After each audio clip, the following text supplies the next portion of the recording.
was out on the West Coast trying to make a buck, and things didn't work out. I was down on my luck.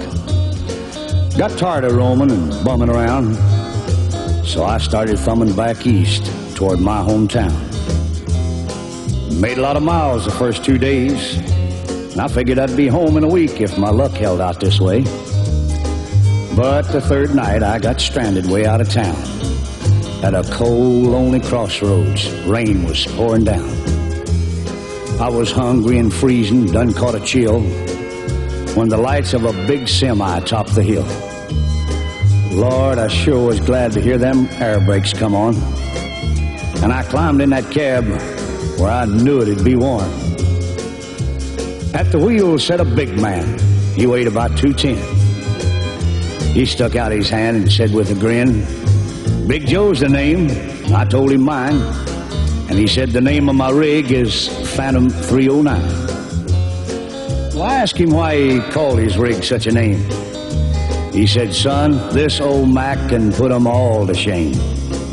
There ain't a driver or a rig running any line that's seen nothing but taillights from Phantom 309. Well, we rode and talked the better part of the night when the lights of a truck stop came in sight. He said, "I'm sorry, son, this is as far as you go, 'cause I gotta make a turn just on up the road." Well, he tossed me a dime as he pulled her in low and said, "Have yourself a hot cup on old Big Joe." When Joe and his rig roared out into the night, in nothing flat, he was clean out of sight. Well, I went inside and ordered me a cup, told the waiter Big Joe was setting me up. Oh, you could have heard a pin drop. It got deathly quiet, and the waiter's face turned kind of white. "Well, did I say something wrong?" I said with a halfway grin. He said, "No, this happens every now and then. Every driver in here knows Big Joe. But son, let me tell you what happened about 10 years ago.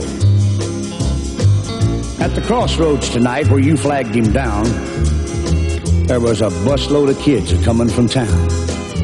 And they were right in the middle when Big Joe topped the hill. It could have been slaughter, but he turned his wheels. Well, Joe lost control, went into a skid, and gave his life to save that bunch of kids. And there at that crossroads was the end of a line for Big Joe and Phantom 309. But every now and then, some hiker will come by, and like you, Big Joe will give him a ride.